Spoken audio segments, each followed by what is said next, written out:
The 2010 census numbers are rolling in. So what have we learned and what does it all mean? How do we compare as a city and state to the rest of the U.S.? What communities were most affected over the last 10 years? And amidst all this talk of population growth and redistricting, what can we expect to see happen over the next few months? And how can we make sure our voices are heard? Tonight, the census and you. I'm Ernie Manous, and this is Houston 8.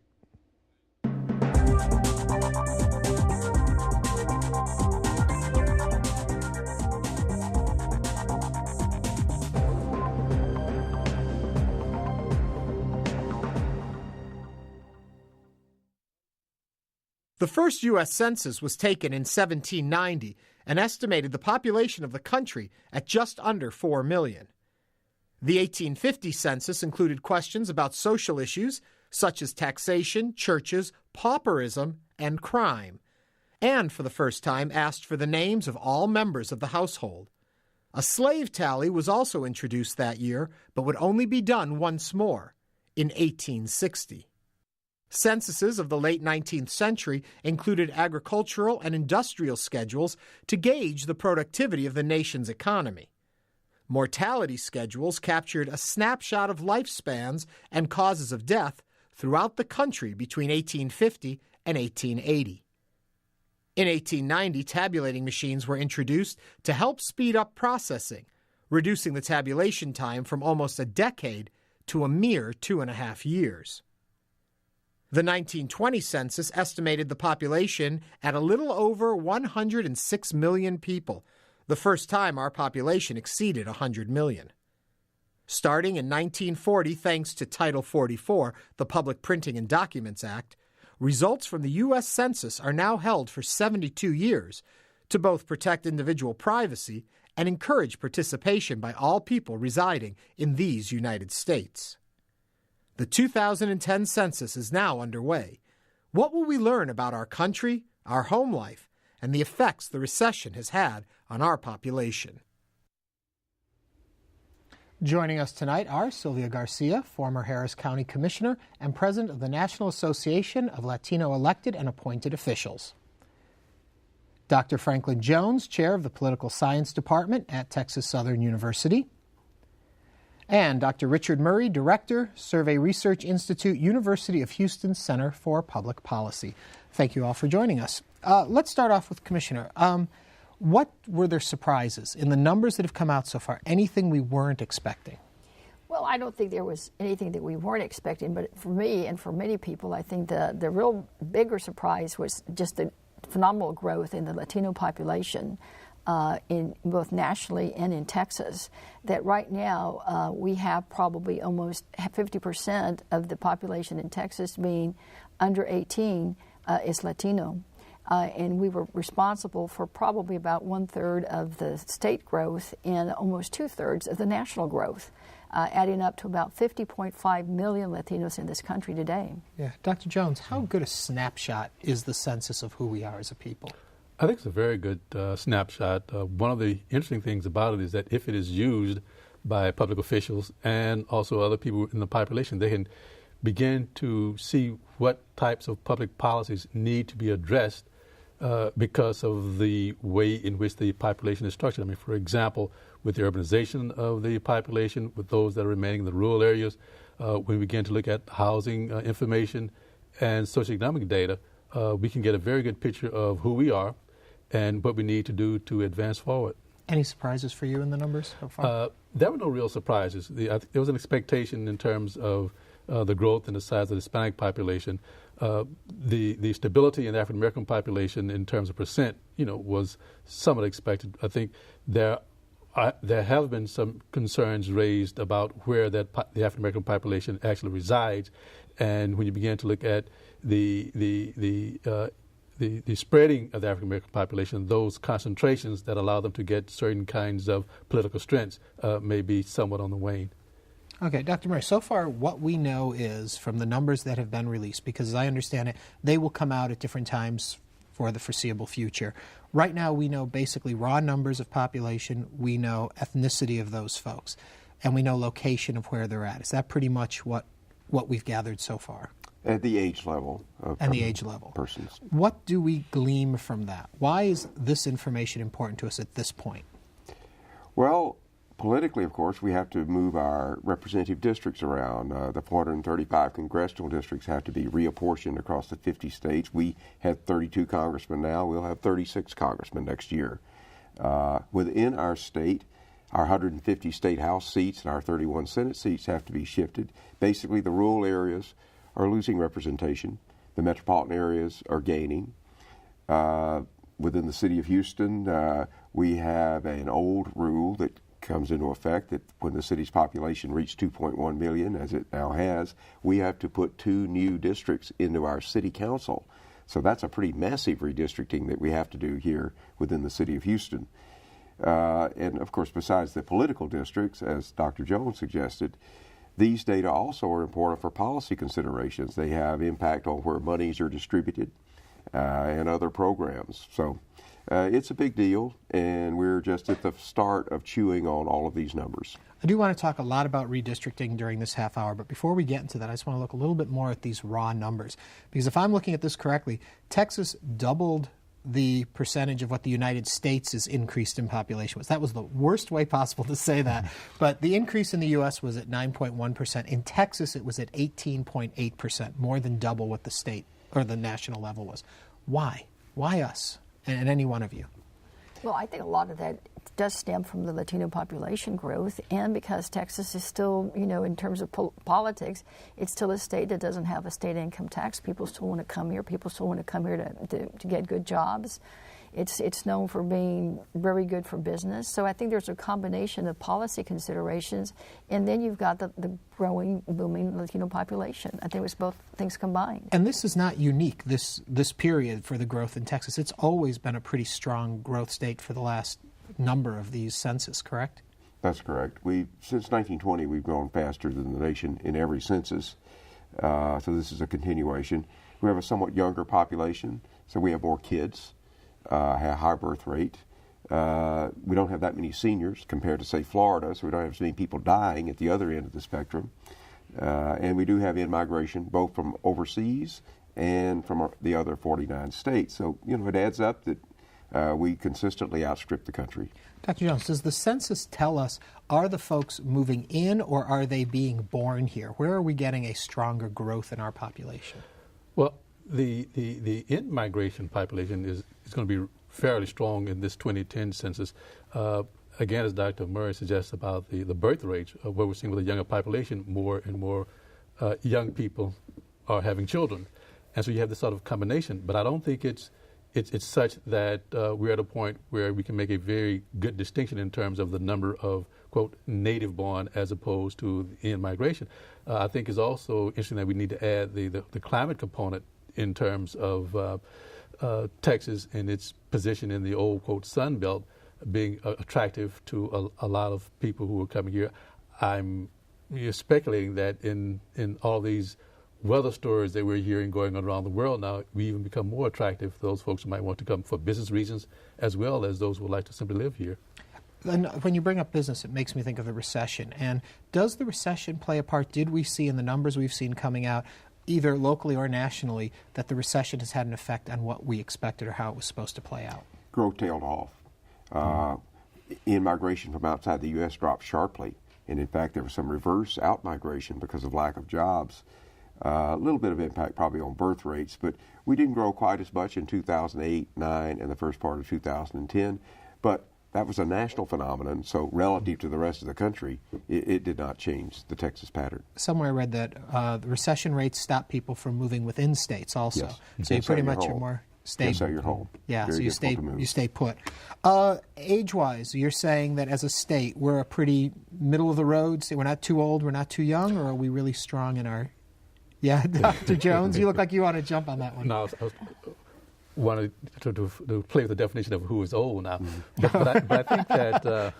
Mature population. We have a very young population, and this is important politically as well, because oftentimes we look at these numbers, these bottom percents, and we don't recognize that a large part of the population is not eligible to vote because of the age. Now, this means they may become important a little bit later on, but we're going to see this sort of mismatch between our expectations politically because of the size of the population as opposed to the age of the population.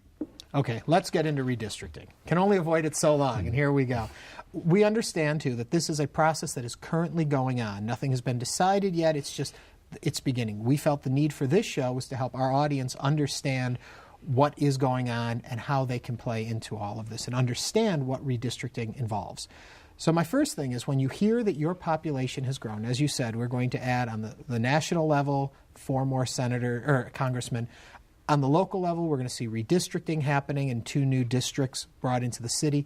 What does this mean to every person that's watching right now? Why do they or should they care about this, Commissioner? Well, because that's going to be their representative. That's the person that will represent their interests either at City Hall or in Austin or in Washington. So it goes back to the basics of governance. I mean, if you want to have a voice, you need to get involved because you can have a voice. The City of Houston's been having hearings. The House and Senate both in Austin are having hearings.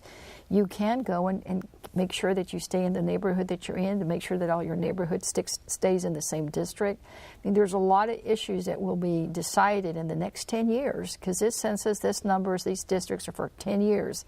There's no do-overs in the census. Once the numbers are there, that's what we've got. So it's important that they get involved and make sure that they do what they can to have good representation. The census tells us the numbers. The census tells us the locations of folks. Mm-hmm. But as far as creating these new districts and dividing up possibly even what we already have to even them out with new districts, that is totally a political process, correct? Absolutely. The biggest political fight in town. Are we looking forward to a big fight with this, Dr. Jones? There will be multiple fights for several reasons. One, when we look at the city of Houston and the increases in the population, the question is, where are the increases? Right?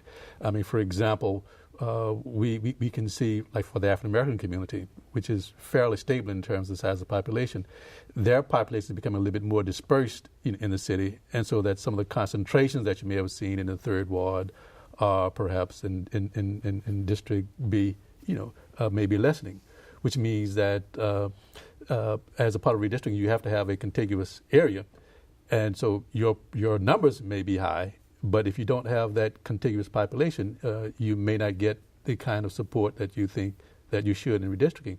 Or, for example, we look at the Heights, which is now a majority, will probably be a majority Anglo neighborhood, as opposed to majority Hispanic. But the size of the Hispanic population is increasing overall. So people are going to be raising questions that, well, proportionally, we should have more representation. But depending upon the location, that just simply may not come to be. That's a question that came up when reading all of the research, too, on this, and that I have to wonder about. When you are dividing these districts and trying to figure out what should be, is conventional wisdom you want to keep like people together to have that voice heard, or do you want to bring together groupings of community that are divergent so that you have a more true representation of people as a community as opposed to people as a subgroup? What's the conventional wisdom there? It should be communities of interest, and I think... So separate that out. What's a community of interest? Well, I think it just, it really depends on the neighborhood.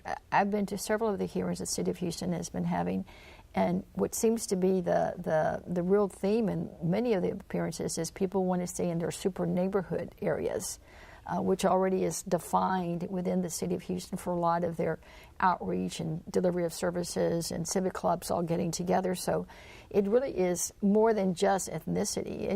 It's things that are important to that area, whether it's historic preservation, whether it's culture, whether it's language. It's a mix of things. As someone said once, if 5 or 10 people want to get together and draw a district for them because they like blue colors in everything, well, they can draw that map. That's the beauty of this process. You can draw a map. You don't have to wait for the politicians to do it for you. You can band your neighborhoods together and say, we think we're alike and we want to be a council district. And I want to get to that in one second, but I want to go to Dr. Murray. A couple of things. Initially, most of the districts are drawn by elected politicians. They're very interested in protecting their own seats, whatever neighborhoods they need to put in or out.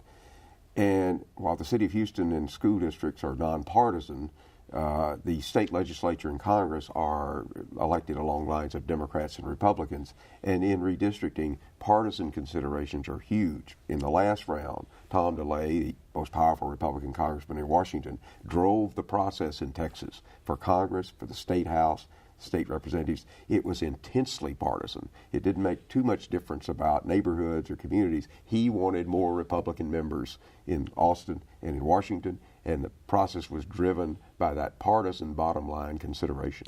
Is there any argument to be made then to do it just blind? By population numbers to the city, where are these numbers, and just do it? Not looking at representation, not looking at ethnicity, not looking at common interests, to really have a true democracy of just people. I'm not sure that's ever happened But could it? since the Why original not do 13 it? colonies. Just because of what Dr. Murray said, I mean, once you've got elected officials looking at that, you interject a whole bunch of different variables. It would be great, it would be ideal if you would do that.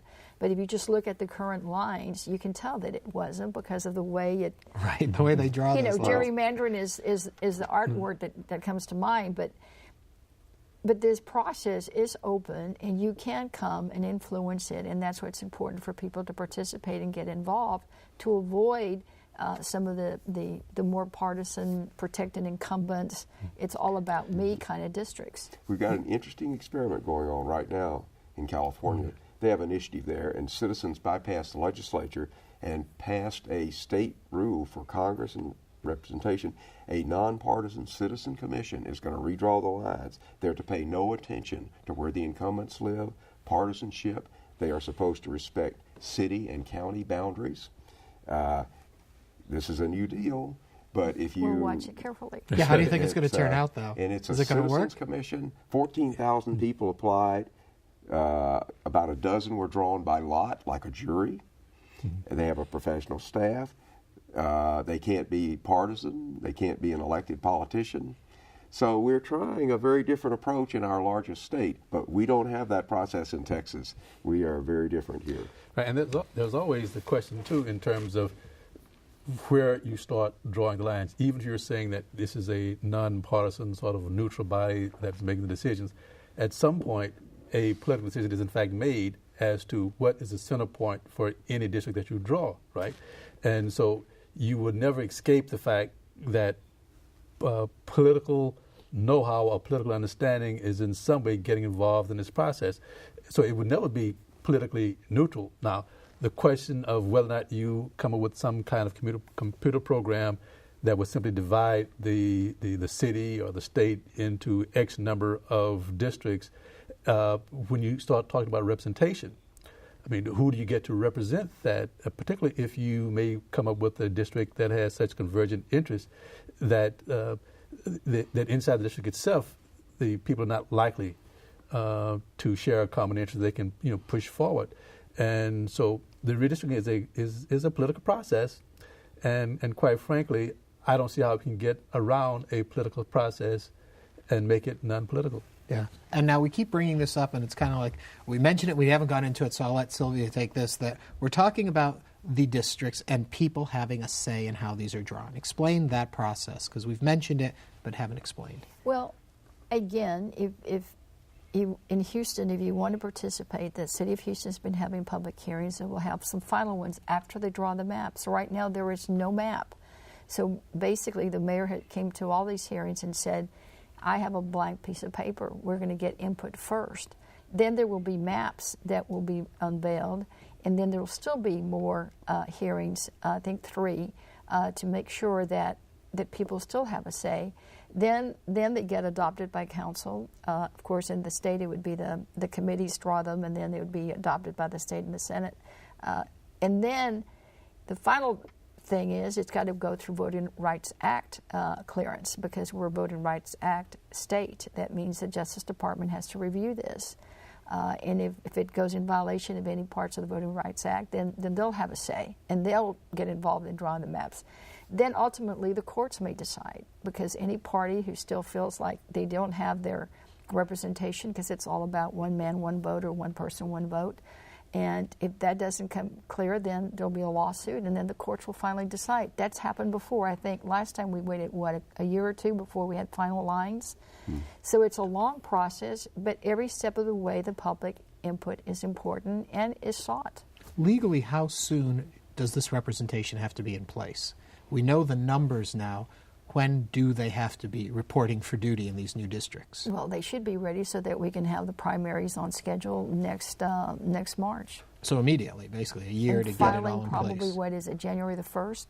So Dr. Jones, what happens when they're not there? We've had delays. We've had delays, and I remember a few years ago, it was like in the 5th or the 6th year, we were still having court cases on the representation based upon the previous census. And so this literally can go on for that entire 10-year period before a decision is made as to, quote, what was the legitimate redistricting for that particular census. And as I understand, to redistrict, you're supposed to pay attention to natural boundaries, city borders, things like that, and kind of creating things that are, as you said, contiguous. They all are touching each other. It's not here's a pocket, there's a pocket, things like that. But they do get kind of crazy when you start looking at these maps. So how do they get around all of that and say, well, you know, we're here, but we have this long stretch that goes up there? How is that okayed and allowed? It really depends if someone believes that their rights have been violated, right? And they usually would initiate a lawsuit or a concern about how the lines were drawn. If that is not the case, the funny shaped districts will just simply get passed. And some of that is to stay in compliance with Voting Rights Act considerations, because you may not be able to tamper with an existing district if it's a Voting Rights Act district, a 50% plus one minority, a protected class. You just can't come in there and cross those lines and take away from that protected class. So you do have to go around it. So there's a lot of considerations, both legally and public policy-wise, that leads to that. So just because you see those on the map doesn't mean that there's unfair play going on there. There could be very logical and good reasons Correct. that they're not just trying to pull in the people they want for their vote. We talked a little bit about this earlier on, and I'm still fascinated by how you see what is the right way to break up a district, to create these areas. And I can't help but think, if I am a group of a minority, I want my minority to have a voice at City Hall. So and I'll just speak city right now, and so I want my whole community of likeness together.